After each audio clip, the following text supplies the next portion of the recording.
Thank you very much, and thank you everybody for coming today. Very excited to be here, talk about a topic that's really important, especially as we shift seasons from summer to fall, and the sports that really pick up in the fall: football, soccer, cheerleading, hockey, things like that. But just a little tidbit about who I am. I'm from the Pittsburgh area. I actually grew up in the North Hills. Did medical school down at an osteopathic school attached to Richmond Tech. And then from there I came back and did family medicine at UPMC Shadyside. And after that year, I did a fellowship with sports medicine. So my specialty, if you want to call it that, is primarily sports medicine, but I do want to treat globally all musculoskeletal injuries. But I am the new face here at the Orthopedic Group, and we're really trying to push our concussion management here because we feel it's a very important thing. So any talk that you go through, you want to have some objectives, you want to have some goals. So my goals for you all today, and you may have some different goals, and please feel free to interject at any point in time if you have questions or save your questions for the end. I'm happy to answer anything. But primarily our goals today, I like history a little bit. I want to do a quick, brief historical review. It kind of tells us where we were and where we're going. One of the biggest goals here is to define concussion, and that's a slippery thing. We have to discuss the signs and symptoms, not only the immediate on-the-field symptoms, but the persistent symptoms, what's emergent and what's not emergent. We'll talk about the on-field and in-office evaluation, so if you ever experience a concussion, you kind of have an idea of what's about to happen to you. We'll talk about the current recommendations for treatments, and then we'll talk about return to school activity and some preventative measures. So when I talked about the history, a lot of these points, and I want to be brief here because I can talk a lot, and there's a lot of bullet points and timelines that I didn't include. But concussion, or the description of a concussion, has been around for a very long time. Even dating back to ancient Greece, there was a medical text called the Hippocratic Corpus that described basically what we know today as a concussion. In the 10th through basically the 16th century, there was physician after physician who would step up and say, we have these brain injuries, we have these head traumas, but then there's this subset of injury that looks different, acts different, isn't permanent. It's a different thing. But these physicians were always met with some pushback because they were going against the norm.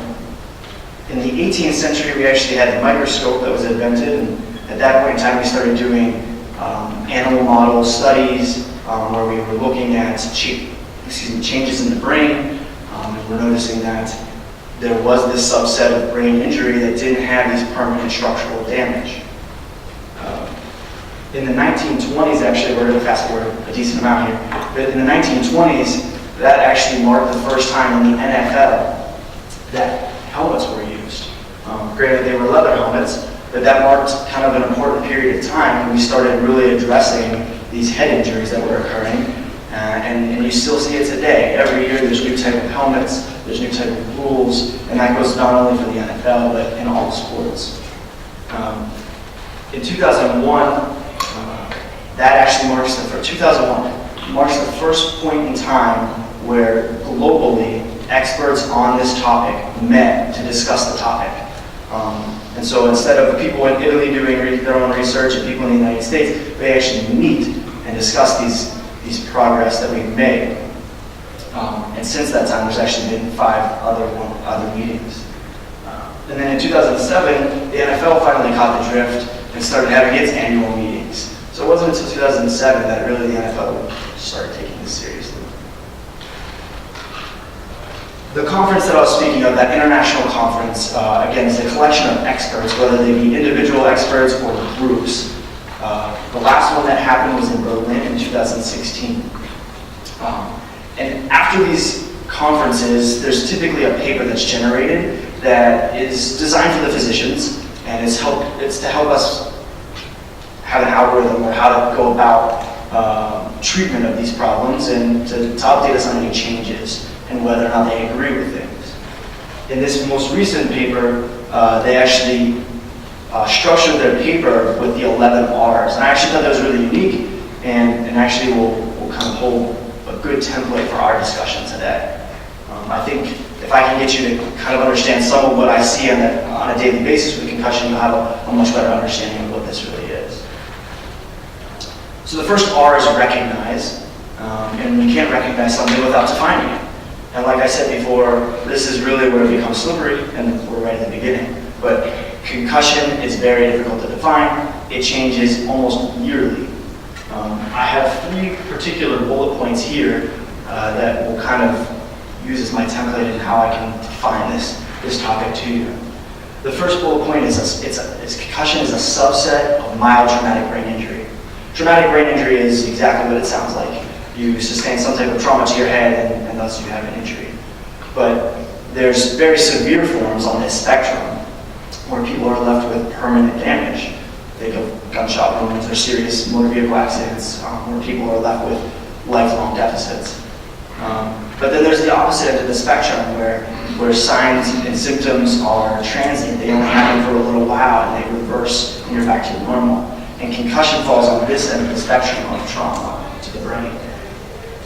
The next bullet point is complex pathophysiologic process, which is induced by biomechanical force.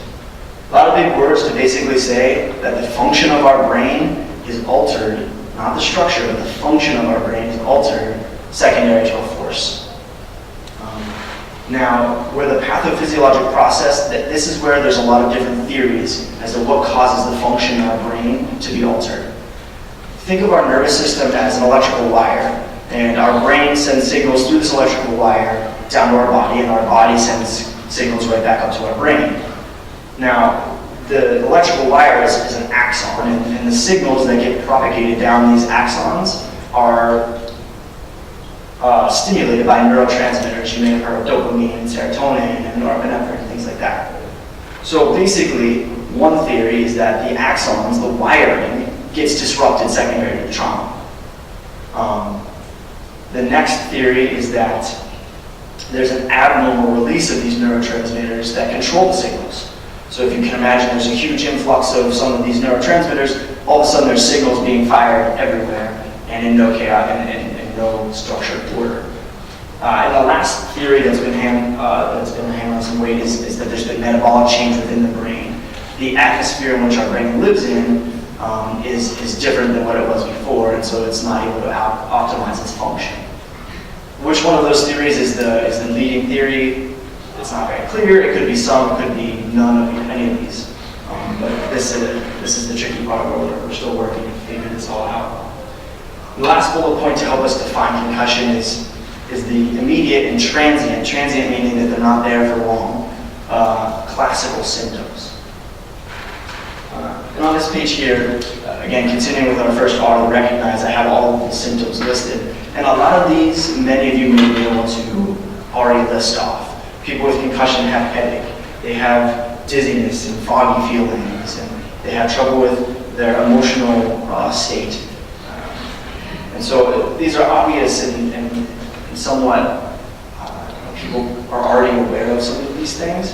But what really makes concussion difficult to define and to diagnose is that there's no perfect test.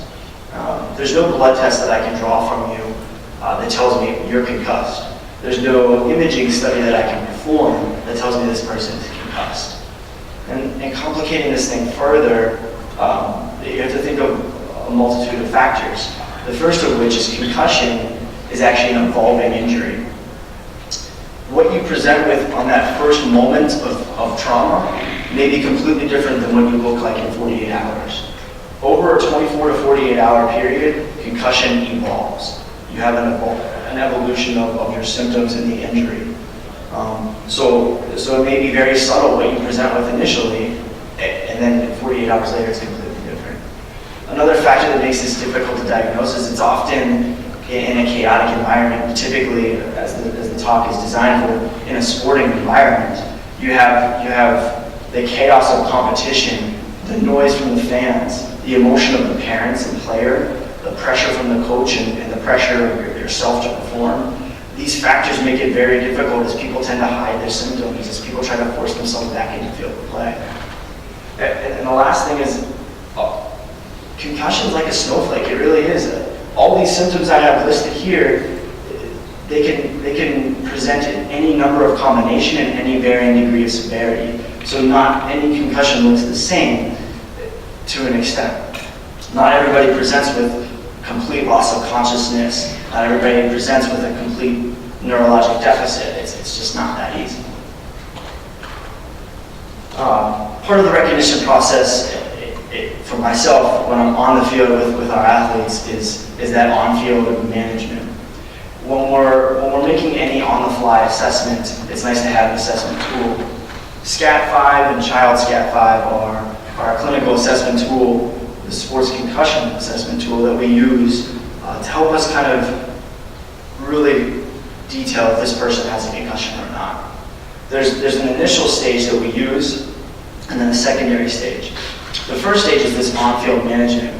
And I'll be honest, nobody's running out onto the field with a piece of paper and a checklist to go through the SCAT. But it's kind of ingrained in our thought process. The first thing that we're looking for are these red flag symptoms. And these are helpful for us to determine whether this is an emergent situation or non-emergent. If I'm running out onto the field and this player's complaining of neck pain, that totally changes my trajectory. I'm going to use all kinds of precautions to stabilize this person's cervical spine so that we rule out any injury there before anything else happens. But other red flag symptoms include double vision, severe pounding headache. You'll see that things worsening are also bad, so double vision that's worsening, headache that's worsening. Convulsion, someone seizing on the field is obviously a bad sign. Persistent loss of consciousness, or a deteriorating conscious state. All of these things, repetitive vomiting, all of these things are very bad warning signs. So as I'm running out there on the field, I'm looking to see what can I see and what have people told me about, and have I observed any of these signs or symptoms. We ask these Maddog questions, which basically I approach the athlete and tell them, or ask them, excuse me, where are you? What team did you play last week? What's the score? What quarter are we in? Things of that nature, and that basically helps me understand their conscious state at that point in time, where they're at mentally. And then the last stage of this initial on-the-field assessment is a Glasgow coma scale, which is actually taught to us in medical school. It's used across the board in medicine, particularly in emergency rooms and in ICUs to kind of determine how severely injured a person is in terms of their mental state. The next R is removal. And once we determine that an athlete either smells like a concussion or definitely has a concussion, that athlete has to be removed from play. And this really goes the same for anybody in the community as well. If there's any inkling that you may have a concussion, it is imperative that you stop any physical activity that may potentially put you at risk of further injury. Specific to sports and in particular wrestling, when someone's pulled from a concussion, they are not allowed to return that same day. So they're not that same game, or if a wrestler's at a wrestling meet, they can't go back in later in the day when things have calmed down. This is one of the biggest points. This is one of the points that we need to communicate to parents, we need to communicate to the coaches. Everybody needs to be on board with this point for a very particular reason. In common talk right now, there's a lot of talk about CTE and its effects. But what isn't being talked about enough is second impact syndrome, and this is why removal is so important. Second impact syndrome, in its most basic sense, is someone that has had a concussion before and is still having symptoms, or someone who has just had a concussion, goes back onto the field of play or goes back out into the community and sustains another hit to their head. Well, in that vulnerable period, your brain's ability to regulate its blood flow gets altered after the second impact, and thus a huge influx of, and I'm talking very, very rapid influx of blood pours into the brain. For what reason we don't understand yet, but we know that it happens. And the brain is obviously enclosed within the skull, which is finite. It does not expand. And so as blood rushes in, the brain gets severely damaged, it herniates down through your spinal canal. The player that I have shown here is actually, and unfortunately, the poster child of second impact syndrome. His name is Preston, and he was a linebacker at LaSalle University. And for those of you who have lived in the Pittsburgh area, he actually suffered second impact syndrome at Duquesne during a football game in 2005. One of my faculty at UPMC was actually the physician on the field that day. And basically, Preston was diagnosed with a concussion 4 weeks prior to this incident. He had been going through the concussion protocol as expected, but somehow, maybe it was him, he was hiding that he was still having symptoms. So he was telling his athletic trainer that he was symptom-free. So he was ultimately cleared to go back to competition. Going down for a punt, he took a hit to the helmet, collapsed to the ground, immediately started seizing, and the physician knew right away what was happening. Luckily, where Duquesne is located is right next to UPMC Mercy. This kid was transported almost immediately and taken to immediate neurosurgery. And this basically saved the kid's life. Now, obviously, he's left with severe permanent damage, but this case really highlights how important removal is, and then how important not going back to activity is until you are symptom-free. The next stage, the next R, is to reevaluate. Any athlete that we think on the field has a concussion, we move them out off the field of play and typically back into the locker room where we start to reevaluate them. Again, it's important to perform these 24 to 48 hour serial exams, keeping close tabs on people so that we know that they're not deteriorating. We're looking for those emergent signs or symptoms that we talked about before. But at this point, that's when we take them back and we do the rest of that SCAT-5. And here's just a few examples of the steps that we go through with the SCAT-5, and to actually look at these and memorize them is obviously not important for this talk, but just so that you understand kind of what we go through when we're taking someone back into the tunnel, if you're watching NFL football, or they go back into the locker room. This is basically what the NFL does, this is what the NHL does. It's pretty standard across the board. This thing on the left side of the screen is a symptom score, and anybody that's ultimately diagnosed with a concussion will fill out daily symptom scores, and we'll talk about that in a little bit. The SCAT-5, and then as we talked about the child SCAT-5. SCAT-5 is for anybody that's 13 years and older, and the child is for 12 and younger. And that's obviously because some of these questions are age dependent.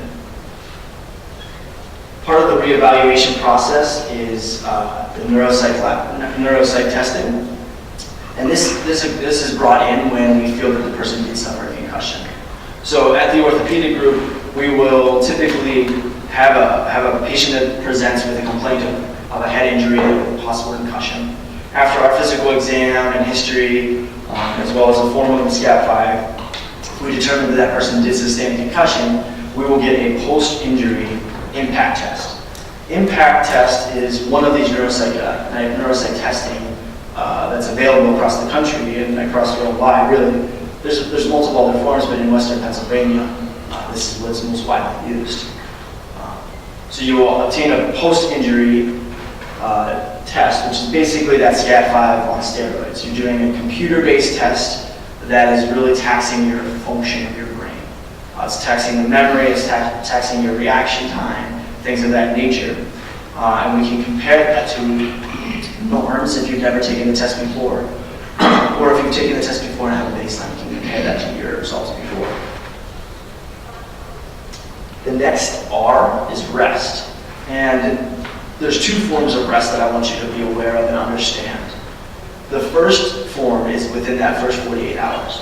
And this is very important for the second impact syndrome that we talked about. And it's also very important for those reevaluation exams where people are keeping close tabs on somebody. In this period, I want the patient to completely rest. No physical activity, no significant mental activity, just calm down, rest for 48 hours, and then we'll reevaluate. The second period of rest is actually what we like to call relative rest. After you're out of that 48 hours, we want people to start moving. The old school thought was you don't do anything until your symptoms are gone and then we get you back. But we found that just complicates things. People are miserable when they're not doing things that they enjoy doing. So relative rest basically means that if your symptoms are a 10 and you go to a rock concert and your symptoms don't elevate, by all means, go to all the rock concerts you want to go to. But if you run 2 laps around the local track, and the 3rd lap you start to worsen your symptoms, that's when you stop. So 2 laps is okay, 3 is not. So that's the form of relative rest that we're talking about. That helps people continue to stay active and allows for better recovery. And yes, that means for all the youth out there, that means no return back to sports. All the weekend warriors, no return back to sports. This means an altered work and school schedule. We found that not just physical activity, but also mental activity, pushing through symptoms can be a detriment. And really, it's really important to note screen time, especially in the younger generations. We have iPhones, we have iPads, we have laptops, we have TV, video games. All of this screen time is very, very taxing on our brain, and we don't even realize it. The next 2 R's are actually rehabilitation and referral. And these sections are sort of new to the consensus statement because there's been a lot of movement in the literature and research towards these things. The 6 bubbles that you see here are what we call clinical trajectories. They're basically putting you into an avenue as the way your symptoms are looking. And that doesn't mean that you can only be in one, you can be in multiple, you can be in all of them. It's all about how that person is presenting. But they're a very useful tool for the physician to kind of compartmentalize everything. Now, there's not a whole lot of literature on rehab within the first 7 to 10 days. And that's because most adult concussions actually recover within that period of time. And that actually differs from children. And children are typically about 4 weeks or so where they tend to recover. But if symptoms are prolonged, if they're outside of that normative value, then we start to look down these avenues. And it's easiest to basically use an example here. So if a person is having persistent symptoms, and we as physicians feel that they're mostly in the vestibular system, meaning the balance system, we have physical therapy now that addresses the balance. Because the thought process here is that the concussion is now subsiding, but what's left are these functional deficits. We need to reset the brain. We need to get you working the way you used to work before. And sometimes, some people just need a gentle push in that direction. So vestibular, we have physical therapy. For people whose symptoms are all driven because of a deficit in their ocular system or visual system, we have physical therapy for that as well. Post-traumatic migraines or persistent headaches, there's medications and physical therapy that we can perform for that as well. So depending on where you're going, the key to returning back to your baseline may be that we need to get this system corrected and then the rest of the symptoms all disappear. The next R to talk about is recovery. And defining recovery, I like to think of us returning to our normal activities, whether that be school, work, sport, with a complete resolution of concussion symptoms and being back and functioning. But in this recovery period, we tend to see a lot of questions start to pop up from patients. One of the more common questions ends up being, does a concussion predispose me to more concussions? Or am I more likely to suffer a concussion? And actually, the literature is going back and forth on this one. So initially, we thought absolutely yes. If you've had one, you're more susceptible. Even lighter contact can generate a concussion. And then there was a big swing of evidence that said, no. Those people before weren't fully recovering before they went back out. And that's why they had an easier concussion, because they never fully recovered. But now what studies are showing us is that actually it may be a low increase, but it is an increase, and you are more susceptible to impacts and potential concussions. Some other questions that we get are in the recovery process is, who has a prolonged recovery? And some things have happened over the past few years that we understand this a little bit more. First of all, symptom scores. The strongest indicator for prolonged symptoms in adults is higher symptom scores in that first 24 to 48 hours. So as you're filling out those symptom scores, and if your scores are through the roof, as a physician, I'm starting to think, okay, this is going to be someone who's likely going to have a longer recovery outside of that 10-day mark. Another thing, we talk about pre-existing history. And if you think back to some of those clinical trajectories, these line up perfectly. Patients that have a history of migraines, whether they be controlled or uncontrolled, prior to their head injury, are more likely to have a very prolonged course with migraines that are uncontrolled for following their concussion. Same thing goes for people with mental health. They tend to have a relapse per se in their depression or anxiety. We know that people with sleep disorders tend to have difficulty sleeping and thus progress their symptoms and prolong them.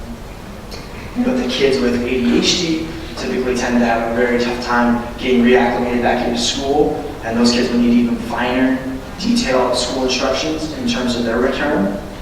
So we kind of take a history, just a general past medical history, and that kind of helps us determine who's at risk. And then the last bullet point there on prolonged recovery is young versus old. And most of the literature that's coming out right now is showing that high school age kids are actually the most vulnerable to prolonged recovery. And it's actually more significant in girls than it is in boys. So these are the populations that we need to really be watching out for. There's many theories as to why that is, and there's also a lot of misunderstanding and not enough literature at this point for us to totally put those things together. But a lot of my thought process is, most patients think, I'm an adult, I recover from my concussion in 10 days, my son should also recover in that time frame, and that's just not the case. The next R to talk about is return to play. Again, with this talk being driven towards concussion athletics, this can be geared towards return to activity. And a lot of physical therapists in the area know these steps. Basically, to get back onto the field, the athlete must be symptom-free. So again, they're keeping the symptom scores. They must be symptom-free for 2 days. Once they are symptom-free for 2 days, then they progress to each of these stages. Each of these stages takes 24 hours. If you develop symptoms, at the next stage, you go back to the stage you were symptom-free, you wait 24 hours, and then you progress further. This is very standard across the board. This is why athletes that are diagnosed with a concussion in football in one weekend can play the following week, whereas it's different with people that play multiple times throughout the week. And this is very standard again across the board. Another section that Berlin conference talked about was reconsider, and that section was primarily driven to bring about thought, to bring about questions in the medical community.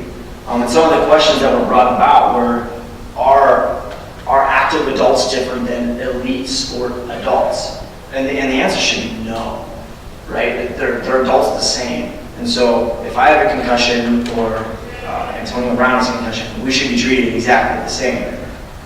And that's kind of one of the big push points that they've had, and something that the NFL and all the other major sporting communities have really adopted. Another big question is adults versus adolescents versus children. What are the differences? We don't fully understand. And unfortunately, this question was just simply raised because we don't have answers yet. And hopefully there's a call for more people to do investigations. We don't really know how symptoms differ from adult to child. We don't really understand why children take 4 weeks to recover, whereas adults tend to take 10 days. We don't really understand what their risk factors are. Are children's risk factors different than adults? These are all questions that we're trying to understand better. One factor that's unique is that children go to school, whereas adults go to work and can adjust their work schedule. Children, they're under the gun, their teachers are pushing them forward. And so what has been developed over the past year or so has been a return to school, which is just similar to return to play, only obviously driven towards school. And so any of the athletes or students that come to our office at the Orthopedic Group, we will utilize this and be able to help formulate a return back to their workload. One of the next R's, and again, this is a hot point to talk about, is residual effects. And within residual effects, the biggest thing to talk about is actually CTE, or chronic traumatic encephalopathy. And one of the biggest key points to note is that the link between the outward expression of CTE or chronic hits like this is not totally understood. So in other words, patients with CTE, there is not an understood link between CTE and concussion, CTE and repetitive head trauma. There's an obvious relationship, but we don't understand the exact link.